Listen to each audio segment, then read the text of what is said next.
Welcome back, everybody. It's time for Silver and Black today, an Odyssey Sports Original podcast. Also heard on the radio in Las Vegas, 101.5 K-Dawn and 840 KXNT. Do us a big favor before we get started.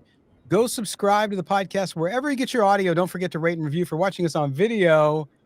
Also, subscribe there, give us a thumbs up, and hit that notifications bell so you know exactly when there's new content to watch. We're here to talk about Raiders football. I am Scott Branson, your host, along with my co-host, Mr. Mo Moten. He's a senior NFL writer at Bleacher Report, also Raiders columnist at sportsnaut.com. You can catch him on X at Mo Moten, Moemoton. I am at LV Gully. The show is SNB today. It's Chiefs week.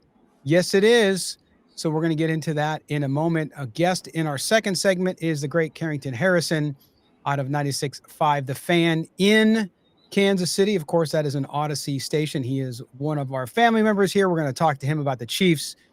The Chiefs team, a lot of people wrote off, including me. I thought after week 2, maybe this was finally the year the Chiefs dynasty, or whatever you want to call it, is starting to crumble and come to an end. But no, they have other things planned for their 2025 season. So we'll talk to him about that. Also, we'll get to your calls in the third segment. We'll get a few of those in as well. Mo, let's jump in here on the Raiders because on Tuesday's show, on the post-game show, online, you interact with a lot of the same fans I do. And there's a mixed bag of feelings with this Raiders team coming off a win against the lowly Titans, who, of course, fired Brian Callahan after the Raider loss. Bo Hardigree was the offensive play caller there, and I saw a lot of familiar, inexplicable play calls from the Titans in that game with the Raiders that we saw last year with the Raiders, which was incredible. But I guess the question, and I want to start off with you on this, which is, how much can we gain or understand from the Raiders, and whether or not we're seeing honest to goodness improvement week over week? Because you and I have said, look, we didn't expect the Raiders to make the playoffs this year. We didn't expect them to win more than 7 or 8 games, but we wanted to see progress week to week. When you look at this Titans win, and as the Raiders prepare for the Chiefs here in just a few more days at Arrowhead, how much have they improved? How much can fans look at this and say, there's some hope here? I'll be honest with you, Scott, wasn't really impressed with the win. I'll start off by saying a win is a win. You get a win. These are professionals. If you get a W, however you get it, doesn't matter if it's against the Titans, Martians, whatever the case may be, you celebrate a win, right? With that being said, this is a bad Titans team that has probably a worse offensive line than the Raiders do. Rookie quarterback who's struggling. Their top wide receiver, Calvin Ridley, leads the game with a hamstring injury early. And the Raiders still only won 20-10. Now, you're probably saying, Mo, you're hard to please. Football game, professional football, you win 20-10. You should be celebrating a double-digit win. Again, I just listed off all the factors there, and then they weren't fully on board with the head coach who they fired after the game. But Geno Smith only threw for 174 yards, I believe. He didn't attempt to pass 20 yards downfield, so it's clear to me that they don't trust him and or that offensive line to allow plays to develop downfield. So he was dinking and dunking his way down the field, and he still threw an interception, by the way. Yes. with a short pass. On one of the short passes within 9 yards of the line of scrimmage, Geno Smith still threw an interception. He's thrown an interception in every game except, I believe, the Washington Commanders game. So there's that. The Raiders' offense is significantly pared down. Geno Smith is still turnover prone. Ashton Jeanty contributed to the win, but he only averaged 3.3 yards per carry. I always say you want to be at around 4 yards per carry. So again, that speaks to the offensive line. There's still not a lot of running room for Ashton Jeanty. And now you're going against the Chiefs team that's starting to find its rhythm. They get back one of their starting wide receivers, Rashee Rice. They played a penalty-free game last Sunday night, slowed down the Lions' offense, only held them to 17 points. They put up 30 and one of their best offensive showings of the season. So a dink-and-dunk offense and relying on a defense to hold the Chiefs to under 23 points is probably a tough task for the Raiders going east. By the way, the Raiders are averaging 16.7 points per game going east with 1 p.m. kickoffs. So with that low average number of scoring points and the way the Chiefs are playing or played against the Lions last week, still have my concerns about the Raiders offense and Raiders team turning it around, relying on that defense and Ashton Jeanty. And Mo, you bring up a good point because I talked about this on Tuesday as well, which is, yes, they simplified the offense for a struggling. I mean, I don't know what other word to use, but struggling. It's a floundering Geno Smith. So they dumb down the offense. They make it very simple, small, dink, like you said, dink dunk passes. Of course, Michael Mayer has, if you want to consider it, sort of a breakout game without Brock Bowers there, which was good to see. But like you said, Geno Smith didn't throw a pass with 10 plus air yards until late in the second half. So you look at that. Now you're coming to get, you can't dink and dunk the Chiefs to death. That's not going to work with them, right? So at what point do you say, okay, Geno, you got a challenge? I mean, it's got to be this week, right? It has to be this week if they're gonna have to take the handcuffs off of him at some point if they're gonna beat the Chiefs. As you said, they're not gonna dink and dunk the Chiefs to a win. Though if they do try to, their defense is gonna have to hold the Chiefs to under 24 points, and that's tough. And I get it. The Raiders defense played well, led by Maxx Crosby and Devin White, but that was against the Titans. You're going from Cam Ward to Patrick Mahomes. You're going from a wide receiver core of Van Jefferson, Tyler Lockett, Alec Ayaminer to Hollywood Brown, Rashee Rice, and Xavier Worthy. This is a significant step up in competition. What you did against the Titans is not necessarily going to work and probably won't work against the Kansas City Chiefs going east. Right, and you got that Mahomes guy too. He's not Cam Ward, a rookie who's still trying to find his way. And I still, for the record, I still think Cam Ward is going to be a good NFL quarterback but in that organization, who knows? Because the Titans are just a mess. But you see that, and you see what the Raiders did on offense, fine. On the defensive side of the ball, we saw the defense do really, really well. Again, level of competition has to be factored in. But I don't dismiss the Raider performance on defense. Now, look, the defensive backfield, which is still a massive, massive question mark and troublesome, didn't get tested at all, really, against the Titans. They will on Sunday against the Chiefs, but inside up front, the Raiders did well. Of course, Maxx Crosby is Maxx Crosby. He's going to do what he does, even double team. But Jonah Lulu, God, if I could say it correctly every once in a while, Ulu, did really well too. We saw some progress there. Now, again, you have to factor in the competition here, but facing this Chiefs offense, this defense, they're going to have to keep up that intensity. They're going to have to play really the best game they've played all season just to compete with Kansas City. And it's hard to keep that energy going. I'm not saying the defense can't do it. Maxx Crosby brings it every week. A lot of people are saying Maxx Crosby's not having a good season. I talked about he's doing everything else. He's on pace to top his season high in pass breakups. He's batting down a ton of passes on scrimmage. He's doing everything else. The only thing he was missing before last week's game was a multi-sack game, and he got that. He got multiple sacks against the Titans. So, but still, when you're asking a defense against a whole the way the Raiders are scoring, the Raiders are struggling to score more than 20 points a game. Yeah. The two games that they scored 24 points, they lost. The Bears on a blocked field goal, and they were blown out by the Washington Commanders and needed garbage time to get to 24 points. So if you're looking at the Raiders scoring rate, I'll say this for the fifth time already in the first segment, you're asking the defense to hold Patrick Mahomes and company with their top wide receiver, Rashee Rice, back to under 24 points, and you yourself have to score probably over 23 points to win this football game in Kansas City. I know they beat the Chiefs. I know they beat the Chiefs with Aiden O'Connell. I get that. I understand that. They probably should beat him twice with Aiden O'Connell, if not for the botch play at the end of that game. I believe it was a Black Friday. Yep. But different football team, and you're asking Geno Smith not to turn the ball over, which he has struggled not to do in this season. So he's got to play mistake-free football, and the Raiders can't turn the ball over. Right. And not only that, but we talked about that defensive performance against Tennessee is great. And again, I said the win against Tennessee from a confidence perspective, very important, right? In the scope of things, yeah, you want to win games, especially when you've been on a losing streak and you haven't won at home this season yet. So that was big. So I understand it for the locker room perspective. But going into Kansas City too, and again, we'll talk to Carrington here in the next segment about this, specifically about the Chiefs. But to me, this game is all about the Raiders' offense. Yes, the defense has to do all the things you said, Mo, But if this offense is anywhere near as bad or as lethargic, especially in the red zone, you cannot get in the red zone against Kansas City and not score.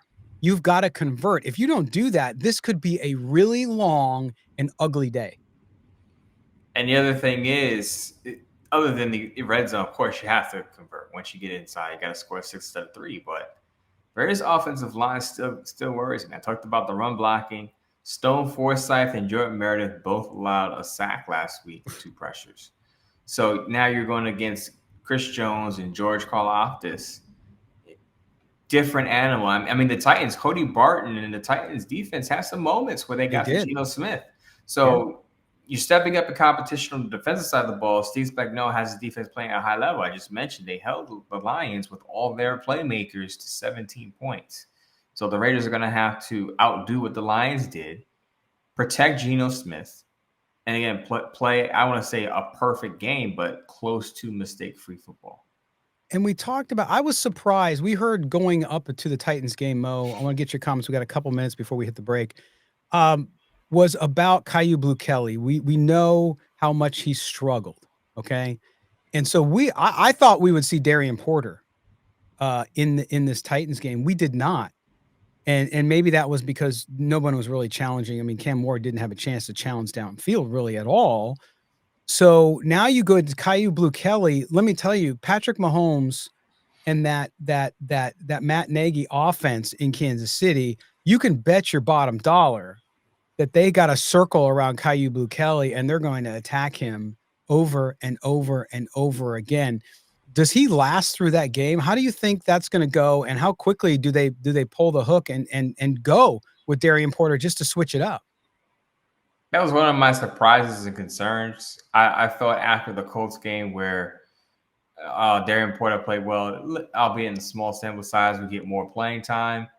I don't believe he saw a snap on the defensive side of the ball, nope. That cornerback. So now you're looking at Caillou Blue Kelly. He gives up a lot of yards in most games. I know Pete Carroll likes him and says he shows up when you give him a chance. But going from that Titans offense to that Chiefs offense, whole different level. And I expect them to target Caillou Blue Kelly with the speed of Xavier Worthy or the consistency of Rashee Rice. Well, he's going to be on one of those 2 guys, and that's a tough assignment for him. Now, what do you do if he's getting torched, if he's getting burnt like toast out there? Then you have to go to Darian Porter. But I think the Raiders did themselves a disservice by not getting Darian Porter on the field, because now you would be throwing Darian Porter out there as a rookie in Kansas City after having not played a snap at cornerback the week prior. Yeah. So it would be a tough situation if they were to pull him. Well, it's a common theme with this Raiders team and coaching staff, which is they stick with their guys no matter what happens, right? We talked about sometimes, I think that's folly. If somebody's not getting the job done, you got to put another body in there just to see if you can switch it up. So we'll see how that rolls. All right, we're going to take our first break. When we come back, we'll be joined by Carrington Harrison from 96.5, the Fan in Kansas City, and Odyssey Station there, covering the Chiefs. He's going to walk us through where the Chiefs are at. I kind of wrote them off. I was wrong. So we'll get a sense for where the Chiefs are at from Carrington coming up after this. You're with Mo and Scott. This is Silver and Black Today. Don't go anywhere. All right, everybody, it's time for our sleeper picks. I should say most sleeper picks for the Thursday night game. But first, I got to tell you, special promotion only in October from our friends at Sleeper Picks and Hog Media is a free $20 entry. All you got to do, you don't even have to deposit any money, folks. You go in, get the Sleeper app, play Sleeper Picks. They're going to give you $20 for free just signing up. So why would you not do this? It's free $20 to play daily fantasy football. Not only that, but if you decide you love it, which you will, because there's no better app to play fantasy football than Sleeper Picks, you can deposit up to $100 and they will match it up to $100 on your first deposit using the code GENTY. That's GENTY. Do that, $20 for free, then $100 match on your $100 deposit. So that's awesome from our friends at Sleeper Picks. But what we're going to do now is we are going to have Mo, as we do this time every week on our Thursday show. He's going to give you some sleeper picks for tonight's game, the Steelers and the Bengals. Of course, the disappointing Bengals. Joe Burrow out, Joe Flacco. And how about this, Mo? Joe Flacco, everybody talks how old he is. In this game against the Steelers and Aaron Rodgers, he's actually the younger quarterback. Yes, the battle between 41-year-old quarterbacks. It is on Thursday Night Football. What we all wanted to see at the quarterback position. Yes, absolutely. Okay. So Mo, let's dive in now. We look at Cincinnati and of course Pittsburgh. And Pittsburgh up in that division with all the struggles going on. Baltimore is just so many injuries they can't keep up. And then of course Cleveland is Cleveland. And the Steelers are sitting there riding high. So this is a big game for them. And if the Bengals want any chance to turn their season around in any direction, they got to win this game at home in Cincinnati to do it. Tell me who you got picked here for this game so people can make some money playing daily fantasy picks on Sleeper. We'll start with the 41-year-old quarterback wearing black and gold, Aaron Rodgers. Passing yards. How does over 220? What is that? That's the line, 220 and a half? That's 220 and a half. So he's got to get 221 against that dicey Bengals defense. Very, very dicey. I know Aaron Rodgers is not the same slinger he once was, but he can still sling it. Give me over 220 on his. All right, so there you go. So Mo's first pick, Aaron Rodgers over 220 and a half yards for the Steelers. All right. And I'll explain really quickly. I think the Bengals are going to be a little more competitive than we've seen them over the past couple of weeks. Aaron Rodgers may have to throw the ball a little more than many expect him to have to do. Yeah, absolutely. And a big game in Cincinnati. So folks are going to be fired up there. Good home field advantage in the jungle, as they call it. All right. Who's next? Jaylen Warren's receptions. 2 receptions for Jaylen Warren. Let me find Jaylen Warren. Where'd he go? I pass him up. Oop. There he is. Okay, Jaylen Warren, you're talking about receptions? Yes. Okay, let's find receptions. Why don't we have receptions for Jaylen Warren? Let's see. I'm trying to hide the winning bet from me there. There's reception yards. They have yards. We'll take a look at yards. How many? What are the yards? 44 and a half rushing yards. How about receiving yards? Receiving yards, we have 20 and a half. That's a pretty good one. Yeah, right there. 20 and a half receiving. You want to take over 20 and a half receiving? Yeah, I don't know why the receptions aren't there, but hey, it might be just because it's. If you can't find 2 receptions for Jaylen Warren, take that leg because he's had at least 2 receptions in every game this season. Absolutely. All right, so there you go, Jaylen Warren with that. Now for the Bengals, who you got? Gonna go chalky with this one, Jamar Chase. I'll take the over on his receiving yards. Again, I think this is going to be a game where there's going to be more points scored than most people expect. People are thinking, oh, the Steelers, oh, the Bengals. I'll take 60 receiving yards. I know you have 72 and a half. 60? Yeah, I can go back. If you got 60, I'll take 60. But I know people are thinking, oh, the Steelers defense, the Bengals have been awful. As you mentioned, Scott, the Bengals are in a desperate situation where if they want to save their season, they have to win this football game. I don't think they're going to win the football game, but we've seen some weird things happen on Thursday night, right? The 49ers have all of these injuries. They beat the Rams in Los Angeles. Everyone's thinking, the Rams walk away with that one. The Giants crushed the Eagles last Thursday. Who saw that one coming? There's room for a Bengals upset in this football game, and I think there's going to be a lot more offense than people think there will be. All right, so there you have Aaron Rodgers, and it has a multiplier boost on that one for you, Mo. The Warren pick and the Chase pick. $20 daily fantasy football on that one. Your free $20 that you get for just signing up for the sleeper pick. You can win out $56.60. So there you go. There is Mo's pick for your Thursday night football game, which is happening as you watch probably this show. So there you go. Don't forget, you get sleeper bonus, $20 for just signing up. Download the app, sign up, and you get it all. Then use the code GENTY for your first up to $100 deposit. They're going to match it up to $100. Only from Sleeper Picks using the code GENTY. That's GENTY. Don't forget, rules and regulations apply. Check out the Sleeper website or the Sleeper app. Not available in all states, but probably your state. So check it out from your friends at Sleeper Picks and only from us here at Silver and Black Today. Welcome back, Silver and Black Today. Odyssey Sports Original Podcast also heard on the radio, Las Vegas, 101.5 KDON and 840 KXNT for you, those of you still on AM. Yes, we're there as well. We're talking Kansas City Chiefs, of course. The Raiders renew their rivalry, if you want to call it that. in recent years with the Kansas City Chiefs. And whenever we want to talk Chiefs, we bring in our good buddy, of course, Carrington Harrison from The Fan in Kansas City, of course, another Odyssey station. Carrington, the Chiefs sat at 2-3 after a rocky start. The narratives about dynasty and decline, all that stuff popped in, and I even got a little sucked into it, I'll admit to you.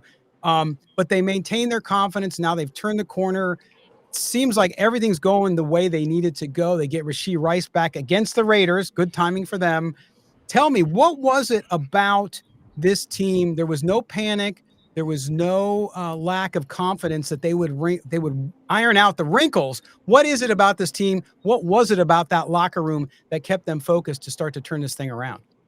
All right, a few things. Number one, I appreciate you guys having me on. Really appreciate your time. Number two, you said the Chiefs and Raiders rivalry. It hasn't been a rivalry since like 1999. Rivalries have to be based on two teams fighting for the same things, based in competitiveness. These two teams are not fighting for the same thing. One team goes to Super Bowls. The other team is constantly picking in the top 10 NFL draft. So let's at least get that out of the way. This is not a rivalry. To your point, though, about the Chiefs, I don't know why anybody had this opinion that watches the NFL. There are 8 teams that are out of it. And you guys are one of those teams that have no chance of doing anything this season. And then there's 24 other teams that just seem very interchangeable, that on a week-by-week basis, we don't know who's good and not good. So Kansas City, Washington, Atlanta, you can throw all of these teams into the mix. Everybody is still in it. So that's why I didn't really understand the conversation about Kansas City last week and kind of overreacting to things. Just think about it in this division. The Chargers, they go 3-0. People were ready to anoint them. They then lose 2 games. They needed a last-second field goal against the Miami Dolphins. The Broncos got off to a little bit of a slow start. Now the Broncos are one of the hotter teams in the National Football League. So I feel like we want to kind of make these grand conclusions about things, and I certainly get it, that being the case, but we just got to let this thing play itself out, because at this point, I don't know who's a contender. I don't know who's a pretender. Yeah. Carrington is endearing himself to Raider Nation with his thoughts on well, you know what, Chiefs though, Raiders.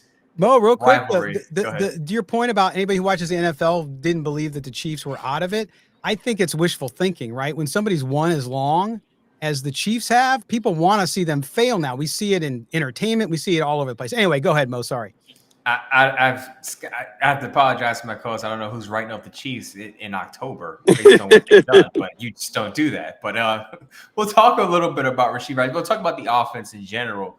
I think some people are downplaying the impact of Rashee Rice in this offense. I know they drafted Xavier Worthy in the first round, but in my opinion, I feel like Rashee Rice is your down and down to go-to receiver, whereas Xavier Worthy is not going to necessarily get 10 targets. He's going to get you the big plays. And just talk about how the offense is going to look right away with Rashee Rice. Will we see an immediate feed of targets to him, or are they going to ease him back into that offense and have Xavier Worthy and Hollywood Brown kind of still be the lead guys?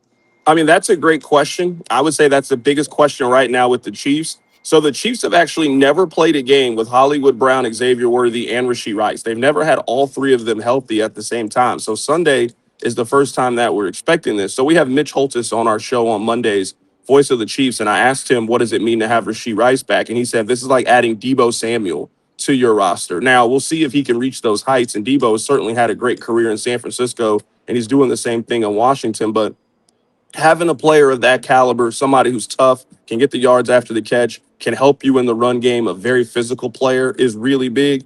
And it just goes to me, just the amount of weapons that the Chiefs have right now. Like, you can argue the Chiefs are legitimately 5 deep at wide receiver. When you have Xavier Worthy, when you have Rashee Rice, when you have Tyquan Thornton, Juju, and all of the options that you have, and they're starting to run the football more effectively. And we haven't mentioned that they have a tight end that made the same that he was, 4 years ago, but he's still one of the 5 best tight ends in the National Football League. This is an offense that is as viable as we've seen in quite some time.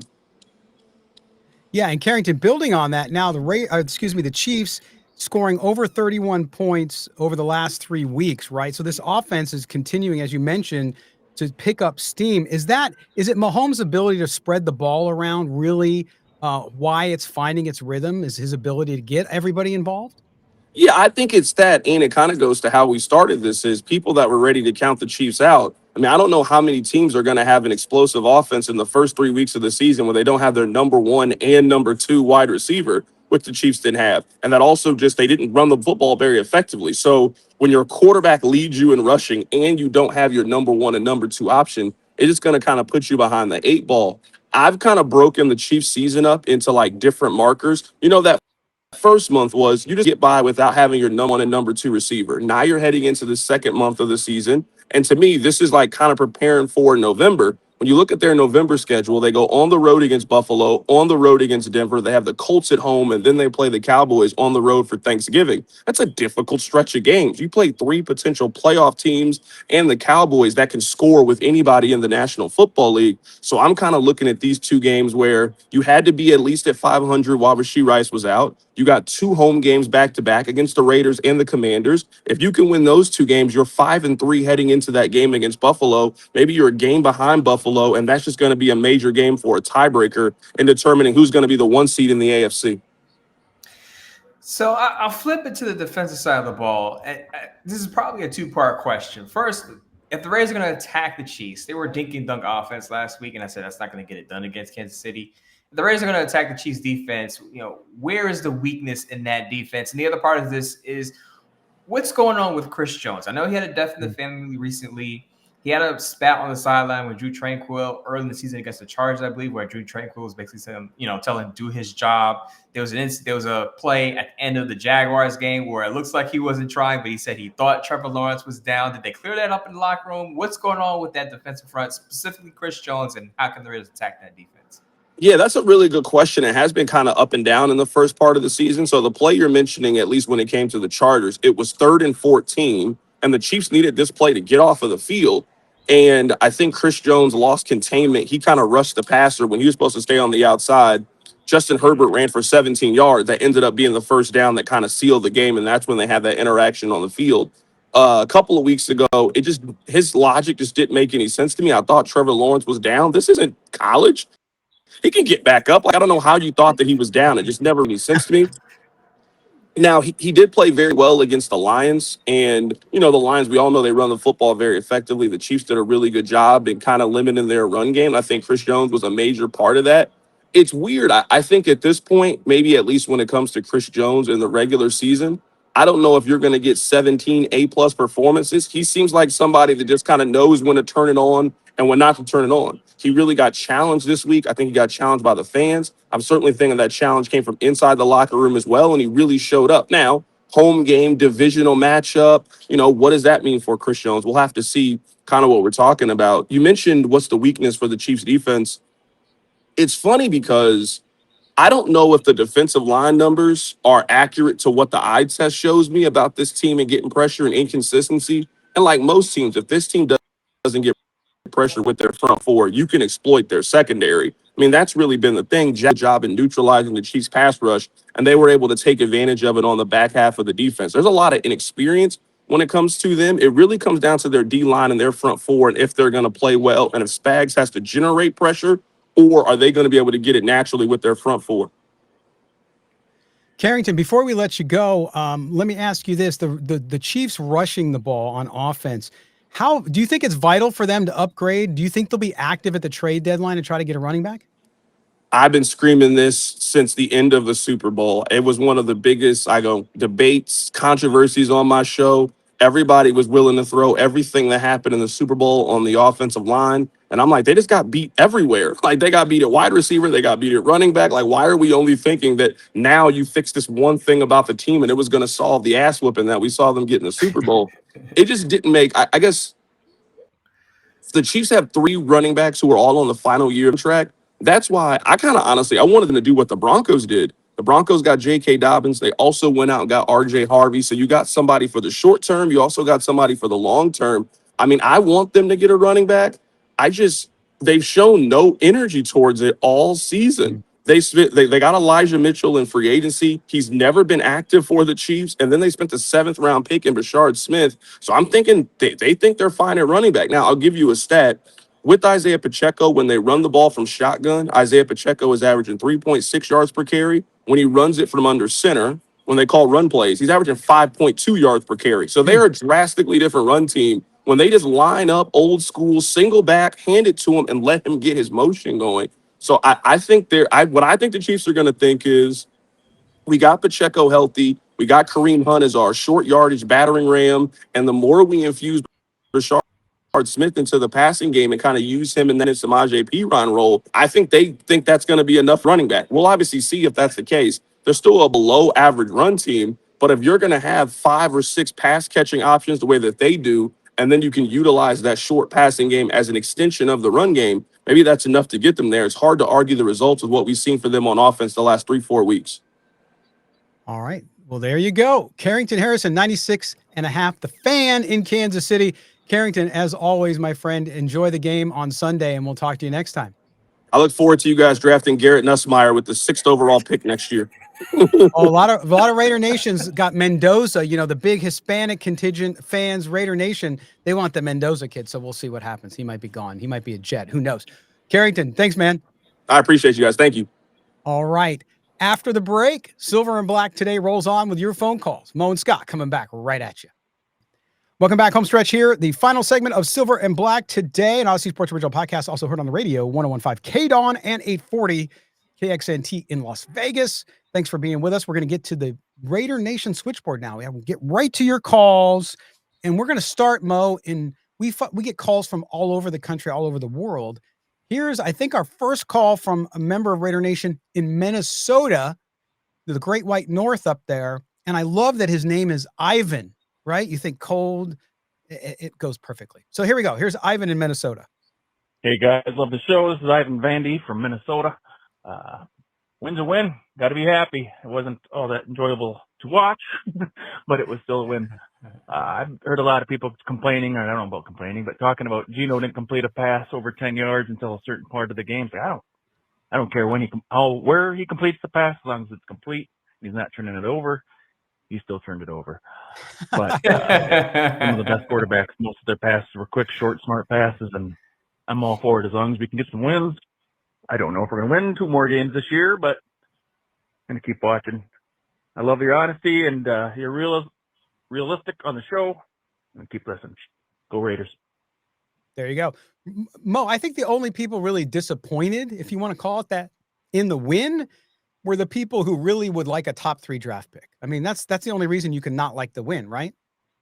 And appreciate Ivan for the call, and shout out to Ivan for calling in from Minnesota, Vikings territory. But we talked about it early that, yeah, Geno Smith only threw for 174 yards, and that may not get it done against the Chiefs. But the main thing for me is he's got to protect the football. If Absolutely. He turns the ball over multiple times, the Raiders have no shot. I'm going to say it straight out. It's conventional wisdom. The Chiefs did not turn. Not only did they not turn, I believe they didn't turn the ball over against the Lions. They played penalty-free football. Think about that. They're playing clean, mistake-free football. So the Raiders have very little margin for error. Geno Smith throws 2 picks. You virtually have no shot, right? Unless your defense is scoring off of turnovers. Right. And as Carrington told us, and again, thanks to him for being on the show, as he told us in the interview, this team never lost its confidence. That's what happens when you have a veteran team who's been to the mountain and won that trophy, right? They even though there's new bodies there, they kind of stick together. The perseverance through the struggles is something that definitely is what you see in a championship squad. So absolutely there. All right, let's go now to Johnny down in San Diego. Scott, Mo, this is Johnny in San Diego, getting off the 805. Just some thoughts on the game. A win is a win, and that's always a plus, right? I think maybe 80% of Raider Nation knows that this is a full rebuild. It's not a retool. It's not a revamp. This is a full remodel. So I wish Pete and the organization would just be honest with Raider Nation. I mean, we've been rebuilding for 20 years, so what's one more, right? So, and I like the pieces that are in place. I do want to see more young guys in there. I do want to see more 2-back sets with Genty. I would love to see maybe Zamir White as fullback. If not, Mostert looks like he's getting ahead of him, and he's getting more of the backup carries. But more 2-back sets, and Chip Kelly, not foreign to him. I'm not sure what he's holding back on, what he's trying not to show the league or whatever. I mean, he did that with Judkins and Henderson at Ohio State, so why not run it with Genty and Mostert? The other thing we know we need a quarterback. Geno is definitely not it. I think that, as the kids would say, the guy is cooked. Not physically, maybe physically, but also mentally, right? You could just tell that he's not seeing the field. Where I think Chip is scheming around him, right? It's almost like this last game plan was almost built like for a rookie quarterback, not a 35-year-old Absolutely vet in the league. Nothing over 10 yards, which is good because we know what that ends up being. So yeah, I'm looking at Mendoza and Dante Moore. So hopefully Raider Nation did see the QB Bowl this past weekend, and Mendoza was the clear favorite, the clear winner there. I would love to see that. And imagine Raider Nation. Mark, how many jerseys are you going to sell Mendoza on the back of that Raider jersey with the Latino population that loves that loves the Raiders? So, yeah, that's what I'm hoping for. Hopefully not a blowout against the Chiefs, but yeah, total rebuild. Thanks, guys. Go Raiders. All right, there's Johnny in San Diego. Mo, a couple things from his call there. One is, or I want to just address Johnny. They do run the ball, but your offensive line isn't doing. I mean, look, when Genty creates, if you get him in open space, I like the wider runs. I like the sweeps on the outside, getting him in open space because he's so strong there. But somebody called in on Tuesday and was complaining about Mostert. I'm like, what do you want the guy to do? I mean, when you're hit behind the line of scrimmage, not much you can do there. Second thing I want you to comment on, Mo, is if they go out and get boat run against Kansas City, not saying they will, I think it's very, very, very difficult for them to win this game. But if they go out and it's another blowout, Mo, do you sense now almost you're going to go into the bye week, almost basically at the midpoint of the season? Does the narrative for this franchise and for the coaching staff start to change to that development mentality? It better. It should. I've been already calling. Rhetorical question. Guys. I've been already calling for the young guys to play. I think Johnny also mentioned it during his call. Either Johnny or Ivan said they want to see more young guys. I want to see more young guys too. I don't want to see Darian Porter benched. I think Dante Thornton Jr. he only played 2 snaps out of the backfield. Jack Besh got those snaps, but I would like to see both Besh and Dante Thornton Jr. on the field together.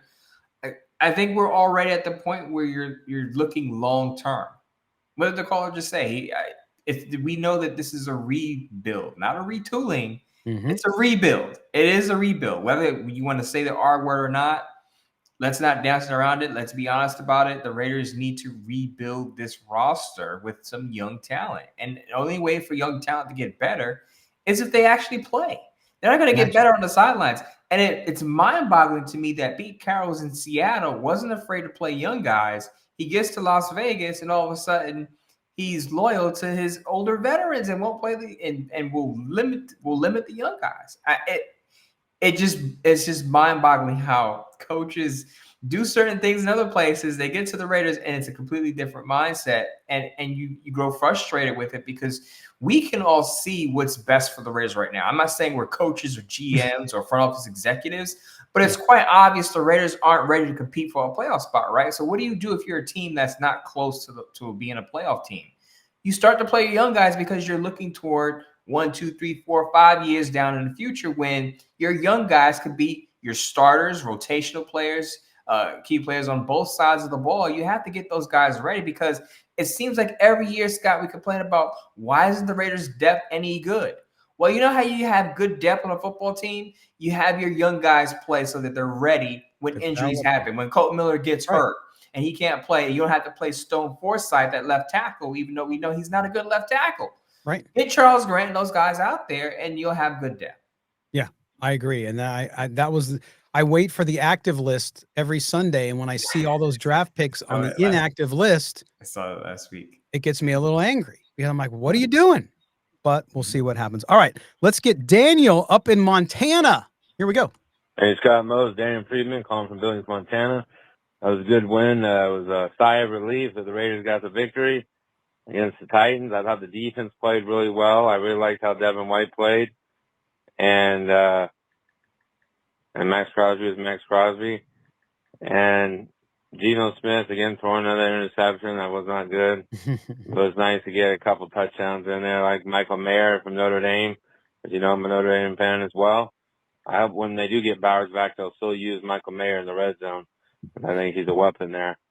At this point, we're not getting enough out of rookie receivers yet, out of Besh and our other rookie receiver.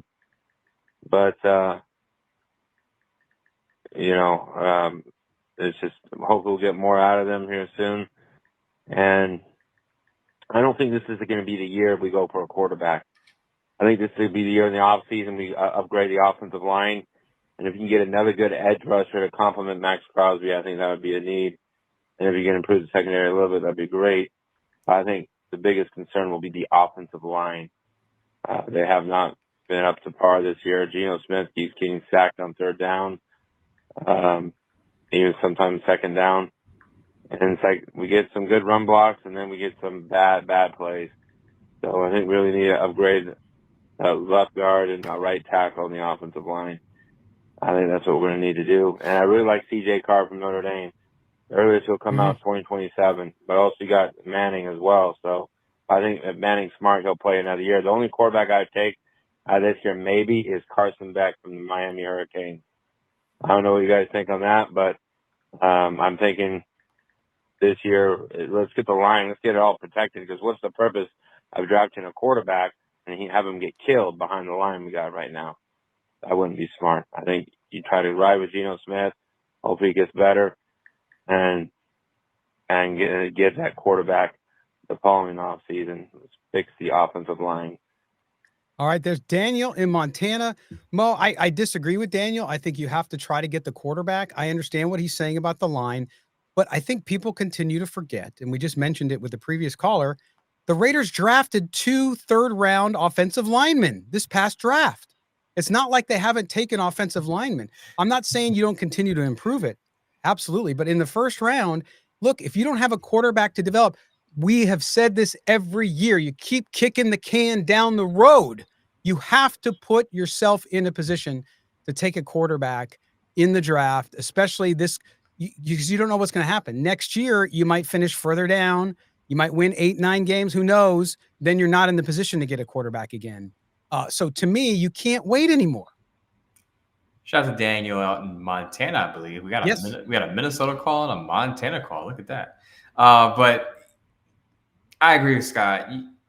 Daniel, I get what Daniel's saying about the offensive line. You have to see what you have in Charles Gray and Caleb Rogers first, though, right? Because you drafted both those guys in the third round. What if those guys are actual starters? We won't know until we see them play, and then you can assess what you need to do during the draft. So it's tough to make that call now about what the Raiders should do with their first pick. We don't know where they're going to pick and how some of these guys are going to look.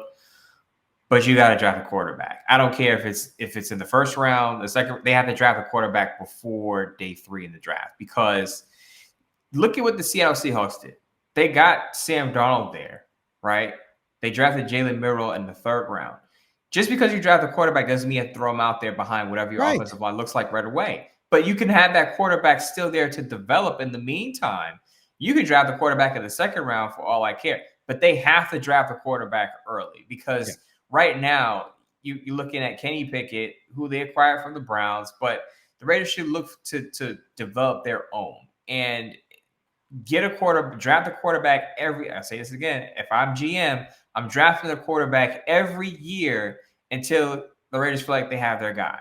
Because until they start to do that, we're going to be spinning our wheels with older veterans like Geno Smith and Jimmy Garoppolo and all these guys who are maybe Band-Aids. I said this on Twitter.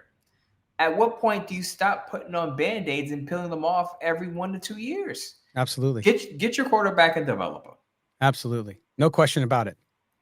We appreciate the call as always. Mm-hmm. And we'll get one more in here. We have Raider Rob back down in my hometown, San Diego. Here we go. What's up, Scott? What's up, Mo? This is Raider Rob calling from San Diego. So we won a game. Yay. Beat a bad team, but hey, a win is a win. Devin White, great game. Defense played great. Offense still struggling. Geno Smith still looks bad. You know, I like what they did, though. They try to make it easy for him with those basically those high percentage completion plays. Where I mean, I could have been out there completing those passes. I mean, so hey, I get it. Geno's on a struggle bus. You got to find a way to get him out. Which brings me to my point here. I do have a small glimmer of hope for this Raiders team that maybe the offense will click. And that is going to happen, hopefully, when we get a healthy Brock Bowers. Because, you know, hey, when's the last time Geno looked okay? It was week 1, right? And, you know, losing a guy like Bowers is going to – I mean, you wouldn't think you would make him this bad. But, man, you know, I start thinking about, hey, you remember Carson Beck in Georgia? He looked pretty awful after he lost Brock Bowers. You know, his play really went down too. So that's my glimmer of hope. When Brock gets in there, maybe the offense just becomes that much more dynamic. Geno gets off the struggle bus, starts throwing touchdown passes instead of horrible interceptions. By the way, Geno has the slowest release I've ever seen. Like he winds up like a pitcher or something. He just telegraphs it. No wonder he has 10 interceptions. The guy telegraphs his passes. Oh man, Geno was so disappointed. I can't believe I thought he was going to be good. But like I said, I have a glimmer of hope. Let me know what you guys think. I'm glad they won because honestly, if they lost that Titans game, I would have quit watching. But anyway, they beat the Chiefs. Hey, we're back in business, but 10.5-point underdog, so we'll see what happens. All right, guys. Look forward to your show. Hopefully we can beat the Chiefs. I doubt it, but go Raiders. There you go, Raider Rob in San Diego. Mo, we got a minute left here. Talk about his point with Bowers there. The lack of Bowers is not why Geno Smith's forcing balls into double and triple coverage, is it? It's not the reason, but I get Raider Rob's point about the offense could be a lot better with a healthy Brock Bowers back. Pete Carroll made a comment that Brock Bowers probably won't be back for the upcoming game. They're probably going to hold him out until after the other side of the bye week 8. And hopefully he will be back to close to 100% and give that Raiders an explosive asset to their passing attack again. Yeah, absolutely. Raider Rob, thanks. And all the callers, thank you so much. We appreciate you calling in. That's going to do it for this edition of Silver and Black today. Odyssey Sports Regional Podcast, also on the radio 101.5 KDON and 840 KXNT. Make sure you subscribe to the show wherever you get your audio. Also, if you're watching this on video, same thing there as well. Mo, have a good weekend, brother. We'll talk to you early next week. Take care, Scott. Take care, Raider Nation. Hopefully it's not a blowout. Hopefully Raiders are at least competitive against the Chiefs on Sunday. There you go. All right. That's going to do it for our producer, Mike Robier, for Mark Bonilla, our producer on the radio in Las Vegas, and for Mo Moten, I'm Scott Gilbranson. This has been Silver and Black today. Enjoy the game Sunday. We'll talk to you post-game live here on Silver and Black today. Take care, everybody.